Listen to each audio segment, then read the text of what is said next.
Terpaksa menjadi sugar baby. Bab 020. Gue kasih uang yang 2 kali lipat lebih besar dari harga motornya Vian kalau lo berhasil tidur sama dia. Coki juga menimpali tanpa beban. Gak yakin bisa sih gue, soalnya untuk pertama kalinya ada cewek yang enggak suka sama lo dari pandangan pertama. Cemoohnya. Beneran? Tanya Erlan tertarik. Bukan karena hadiahnya tapi karena dirinya merasa tertantang. Iyalah, kapan lagi melihat seorang Erlan yang deketin cewek, bukan ceweknya yang deketin duluan. Erlan melengos, dia menatap Zahwa kembali dengan sorot mata penuh rencana. Gue gak bakalan gagal. Jadi, tentu aja gue terima tantangan kalian. Nah, yang begini nih gue suka. Vian tertawa puas. Deal ya, Lan. Deal. Tunggu sebentar.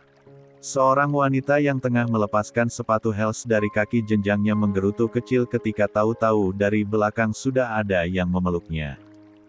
Suara kekahan berat terdengar, dengan tak peduli dia mengecupi pipi sang wanita.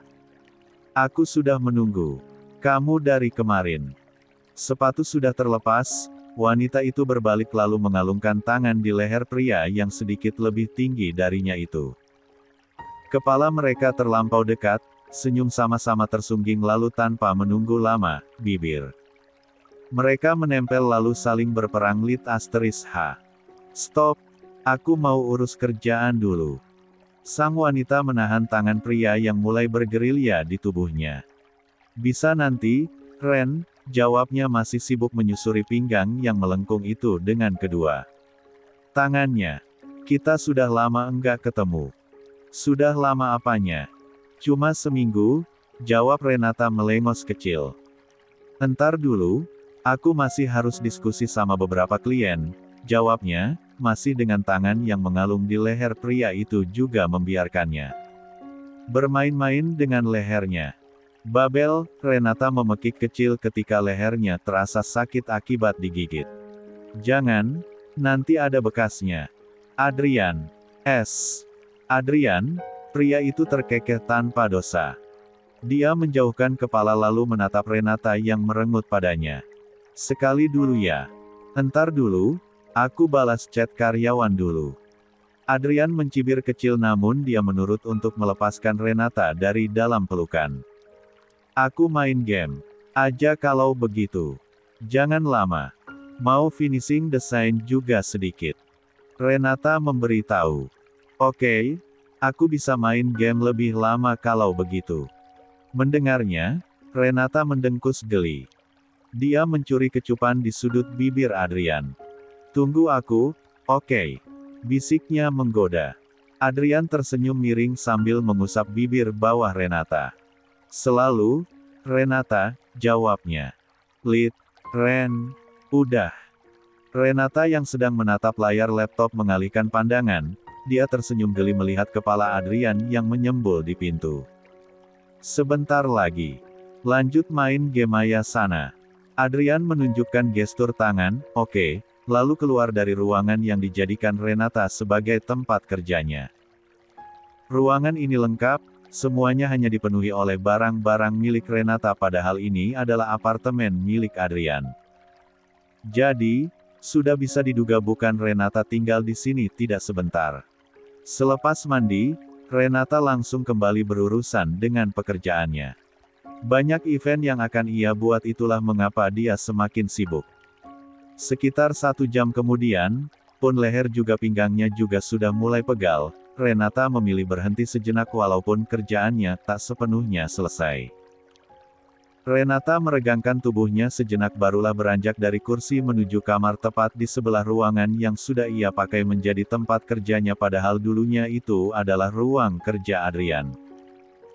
Karena Adrian sering berpergian ke luar negeri, dia membiarkan Renata memakai ruangannya sehingga lama-kelamaan barang-barangnya di dalam ruangan itu tersisihkan digantikan oleh milik Renata. Renata tersenyum miring menemukan Adrian yang nampak kebosanan bermain konsol game di atas kasur. Tanpa banyak kata dia mendekat lalu duduk di pangkuannya. Senyum Adrian melebar, dia menahan pinggang Renata. Katanya sebentar. Gak usah ngambek. Renata menyeringai kecil. Karena kamu sudah jadi penurut, aku mau kasih hadiah.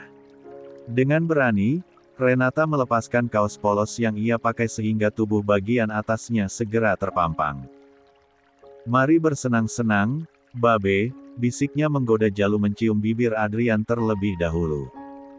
Mereka berdua sama-sama mengereng ketika sukses menyatukan diri. Renata sudah ingin langsung bergerak namun dering handphone yang tiba-tiba saja menggema menghentikan niatnya. Aku memang mengizinkan kamu bekerja selama yang kamu mau, tapi kalau kita sedang begini, kamu ingat janji kamu untuk menolak interupsi apapun bukan? Cegah Adrian pada Renata yang ingin mengambil handphonenya. Sebentar, ini dering panggilannya beda. Khusus aku atur keluarga aku, ujarnya mengelus rahang Adrian. Mencoba membuatnya bersabar. Adrian mencibir kecil, tapi dia mengangguk mengizinkan. Renata mencium sudut bibirnya karena hal tersebut. Adrian itu penurut, dan alasan terbesar Renata menyukainya karena itu. Mama, beritahu Renata. Mama mertuaku, sambungnya kemudian. Adrian berdecak kecil. Angkat, tapi kamu tetap bergerak di atasku, oke? Renata menggigit bibir bawahnya, adrenalinnya merasa terpacu. Dia mengangguk menyetujui lalu mulai bergerak kemudian menerima panggilan itu. Iya, Ma. Ucap Renata, bertatapan dengan Adrian, sudut bibir mereka sama-sama tertarik. Menyukai hal ini. Kamu sedang sibuk tidak, Ta?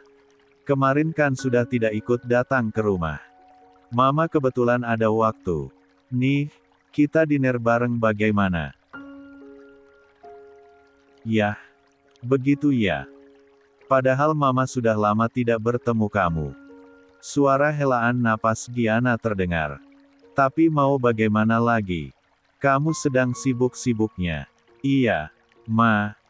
Renata refleks terkesiap ketika Adrian mendorong terlalu cepat namun dia cepat-cepat berpura-pura batuk. Renata memukul punggung Adrian dan bisa ia rasakan kekehan kecil pria itu. Jaga kesehatan kamu, sayang. Jangan terlalu memporsis waktu untuk bekerja. Makan yang teratur juga.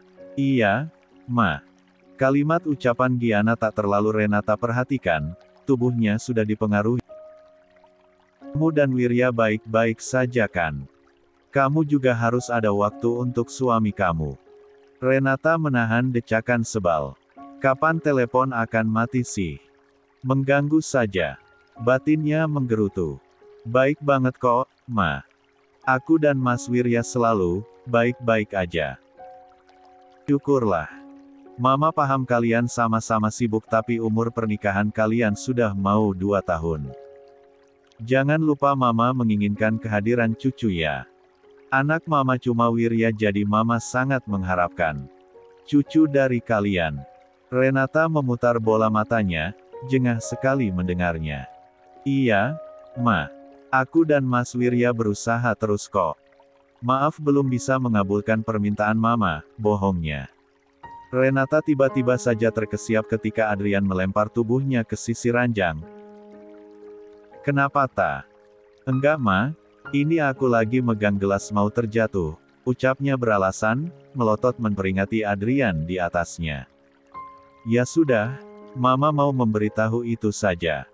Kapan kiranya kamu punya waktu luang? Mama kepingin sekali mengobrol dengan kamu. Belum tahu, Ma. Lihat nanti ya, jawab Renata cepat-cepat ingin mengakhiri obrolan. Semoga bisa secepatnya ya. Mama menunggu. Oke Ma. Iya, sudah dulu ya. Iya, Ma. Beruntung telepon sudah dimatikan oleh Giana. Berusaha terus. Adrian melengos remeh, mengulang ucapan Renata yang tadi merespon Giana tentang momongan. Berusaha dengan suamimu itu atau aku, heh. Ledeknya. Renata tersenyum tanpa dosa, selagi tubuhnya yang terlonjak-lonjak dia menggigit bibir Adrian. Tentu saja. Happy 1 year anniversary, Babe.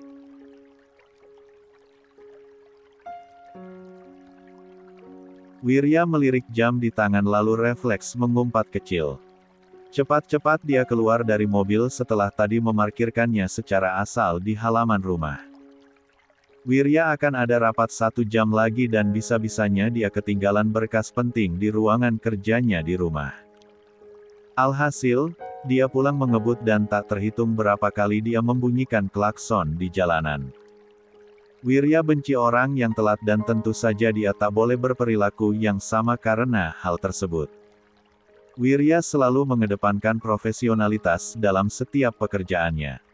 Wirya sempat salah fokus sejenak pada mobil milik Renata yang terparkir. Tumben sekali wanita itu ada di rumah pagi-pagi begini. Batin Wirya bertanya keheranan namun dia memilih mengenyahkan pemikiran itu. Selain juga malas memikirkan mengapa Renata bisa ada di rumah padahal hari kerja mana masih pagi pula, dia juga harus cepat-cepat mengambil berkas yang kelupaan dia bawa. Tak biasanya Wirya ceroboh akan sesuatu begini. Padahal biasanya Wirya selalu menyiapkan secara matang apapun yang berhubungan dengan pekerjaannya sehari sebelumnya. Tapi gara-gara tadi malam dia menunggu Zahwa pulang, otaknya menjadi tidak fokus padahal seperti dugaannya Zahwa juga tak pulang ke apartemennya. Dan Wirya kesal pada dirinya sendiri yang merasa, kesal, Zahwa tak ada tadi malam. Biasanya setelah mereka melakukan hubungan, Zahwa akan ada di sampingnya lebih lama. Tadi, Wirya cepat-cepat pergi dan rasanya aneh saja. Tuh, kan. Kenapa sekarang jadi memikirkan Zahwa lagi? Wirya cepat-cepat membuka pintu. Dingin dan sepinya ruangan sudah menjadi makanan sehari-harinya bagi seorang Wirya. Akhir-akhir ini dia memang jarang pulang, jika bukan karena berkasnya yang ketinggalan, Wirya juga tak ada niat untuk ke rumah ini. Sejak pertama kali menikah dengan Renata, mereka adalah sama-sama tipe orang yang tak terlalu suka ada orang lain di rumah jadi asisten rumah tangga yang datang hanyalah setiap pagi untuk menyiapkan sarapan dan sore hari untuk membersihkan rumah. Toh, mereka juga jarang ada di rumah. Sejak awal, rumah ini dibiarkan dingin. Renata sudah sibuk dengan usahanya karena usaha miliknya mulai naik daun ketika mereka menikah. Wirya mencoba. Siapa bilang dia tidak mencoba untuk rumah tangga mereka? Hanya saja makin lama-kelamaan, hanya Wirya sendiri yang berjuang membangun hubungan, Renata seperti tidak ada niatan sama sekali. Dan berakhirlah seperti ini sekarang adanya, Wirya muak untuk berusaha. Segalanya sudah berubah terlanjur hambar. Wirya menatap ke sekeliling, dia tak melihat Renata dimanapun ditambah juga sedikit pun tidak ada suara. Wirya menduga Renata tidur di dalam kamar. Mungkin dia sadar bahwa dia juga manusia yang perlu istirahat bukan hanya gila kerja dan memikirkan klien, dan klien. Batin Wirya mencemooh. Berkas yang Wirya cari ada di dalam brankas penyimpanannya. Setelah mendapatkan apa yang ia mau, Wirya keluar ruangan. Melewati kamar utama, pria itu sedikit mengernyit mencium aroma parfum yang asing. Wanginya tercium maskulin namun Wirya yakin sekali ini bukan parfumnya bahkan dia sampai mencium bajunya sendiri untuk memastikan tapi memang benar aroma parfum itu bukan jenis parfum yang biasa ia pakai. Wirya mengedikkan bahu tak mau memikirkan. Mungkin saja itu salah satu koleksi parfum milik Renata yang bejibun di dalam lemari. Tapi terasa aneh saja sebab baunya lebih condong ke arah pria. Ah sudahlah, Wirya tak mau ambil pusing. Dia langsung turun ke bawah lalu tancap gas menjalankan mobil dengan terburu-buru. Sedang tanpa Wirya sadari, di dalam kamar utama yang tadi ia lewati, ada Renata dan Adrian yang sama-sama tak terbalut sehelai benang pun di badan. Yan, stop. Bisik Renata, menahan pinggang Adrian untuk tidak bergerak. Dia sudah pergi, Ren. Gak usah bisik-bisik. Dengan masa bodoh, Adrian membalik tubuh Renata lalu memulai kembali kegiatan yang tertunda setelah tadi mendengar suara pintu yang dibuka.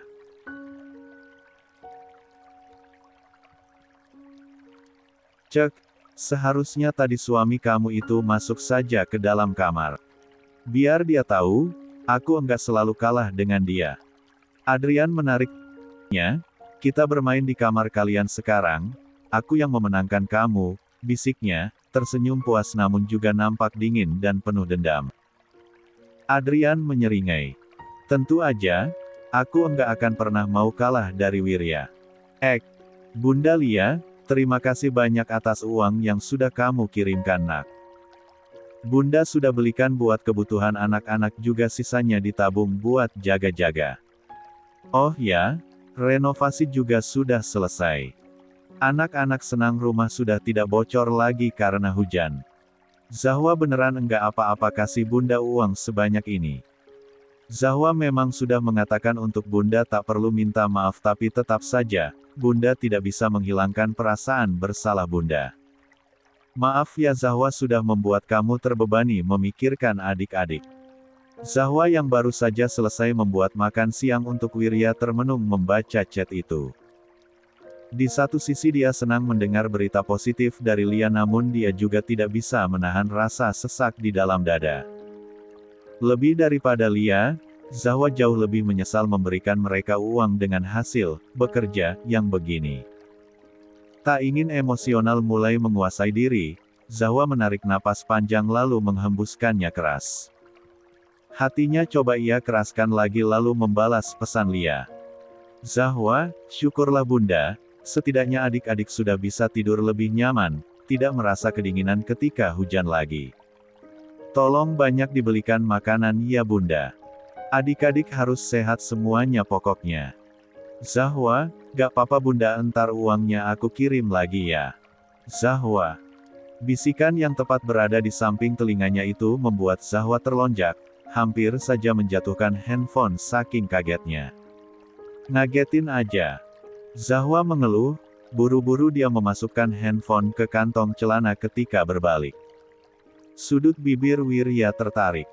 Habisnya dipanggil-panggil dari tadi tidak menyahut, ujarnya menarik pinggang Zahwa agar bisa menempel dengan tubuhnya. Ngapain kamu melamun menatap handphone begitu? Tanyanya dengan mata menyipit. Zahwa berharap, debar yang datang sekarang hanya karena dia gugup dengan pertanyaan Wirya saja, bukan karena hal lain. Balas chat dosen aku.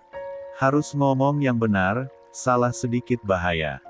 Untungnya, otak Zahwa bisa berputar cepat menemukan jawaban.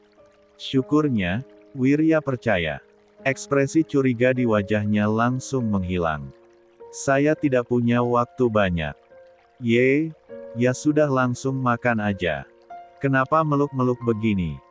Zahwa menahan tangan di dada, agar tubuh mereka tidak menempel seutuhnya. Why? Are you nervous? Wirya bertanya menggoda, berbisik jahil lalu sengaja sedikit mencodongkan kepala pada Zahwa yang tak berani menatapnya. Menggoda Zahwa yang selalu nampak kikuk kepadanya ini. Ternyata seru juga. Kulit wajahnya yang cerah bisa menampakkan dengan jelas semu merah ketika Wirya mulai menggodanya dan Wirya ketagihan melihat itu. Zahwa refleks melotot. Enggak iya. Kilahnya menolak, tapi yang memerah bukan hanya wajahnya namun juga menjalar sampai ke telinga. Melihat senyum puas Wirya yang menyadari apa yang ia ucapkan begitu berbeda dengan reaksi tubuhnya membuat Zahwa kesal. Dia maju lalu menci asteris M kilat pipi pria itu. Dan Wirya sukses membeku. Why? Are you nervous? Zahwa mengulang pertanyaan Wirya, dengan suara yang jauh lebih mengejek dan merasa menang melihat pria itu yang tidak berkutik. Tapi, setelah beberapa saat melihat Wirya yang diam saja, Zahwa segera tersadar apa yang baru saja ia lakukan. Menyadarinya, Zahwa merutuki diri sendiri. Apa-apaan Zahwa? Batinnya berteriak. Derajat emas. Oke fine. Saya kalah. Wirya bersuara rendah sedang Zahwa langsung memekik ketika pria itu mengangkat tubuhnya untuk duduk ke sisi meja yang kosong. Saya akan lebih nervous kalau kamu mencium saya seperti ini, baby. Dan Zahwa makin membolakan mata ketika Wirya langsung mencium bibirnya.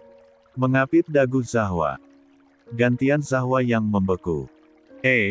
Kenapa lo? Ada gila-gilanya gue rasa. Dion yang duduk di sofa ruang kerja Wirya menatap ngeri sang sahabat yang duduk di kursi kebesarannya melamun tak berkedip mata dengan sudut bibir yang tertarik. Wirya mengerjapkan mata, segera tersadar. Apa? Tanyanya, berdehem lalu mendatarkan kembali ekspresi wajahnya. Merinding gue bangsat, lo senyum-senyum sendiri. Mana udah sore. Setan pasti lagi berkeliaran jam segini, celetuknya dengan tubuh bergidik. Bawel lo, ngapain coba kesini? Kini, Wirya berhasil mengendalikan dirinya. Apa iya tadi dia melamun senyum-senyum sendiri? Tidak kan? Tentu saja tidak. Lia, tidak mungkin. Lo kan tahu gue pengangguran. Gue gabut. Dion menjawab enteng. Merebahkan diri di sofa panjang yang biasanya digunakan Wirya untuk berbincang dengan para tamu. Dion kembali sibuk memainkan game di handphone. Sebenarnya Dion bohong soal pengangguran. Bagaimana bisa dia membiayai wanita-wanita satu malamnya itu? Juga wanita-wanita lain yang terjerat pesonanya. Hanya saja kerjaan Dion tak sesibuk dan sekaku Wirya. Dichen hanya memiliki beberapa cabang distro, itu juga sudah ada orang yang mengelola sedang Dion tinggal mengawasi. Dion juga hobi dan juga pandai berinvestasi. Menurutnya, itu satu-satunya jalan bisa mendapatkan uang dengan mudah tanpa harus sibuk bekerja keras.